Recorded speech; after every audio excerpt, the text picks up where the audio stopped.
મોડાસા તાલુકાના બોડી ગામમાં પાણીના વેડફાટથી શાળાના બાળકોને વાહન ચાલકોની સમસ્યા વધી રહી છે।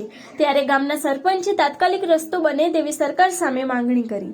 શાળાના બાળકોને તકલીફ થઈ રહી છે તેના અંગે મહિલા સરપંચે સરકાર સામે ગુહાર લગાવી। ગામના વિદ્યાર્થીઓને પડતી હાલાકી અંગે મહિલા સરપંચે ઉનાળાની શરૂઆતમાં જ બોડી ગામના ડુંગરી ફળિયા જતા રસ્તા પર ચોમાસા જેવા માહોલ હોય ત્યારે આખો રસ્તો કાદવ કીચડવાળો થઈ જતો ગામના વિદ્યાર્થીઓના ભૂલકાઓ અને વાહન ચાલકો પરેશાની અનુભવી રહ્યા હોય ત્યારે બોડીથી ધોળિયા ગામ જતા રસ્તામાં ડુંગરી ફળિયાને ઘણી તકલીફો હોય તેવું જણાવ્યું હતું।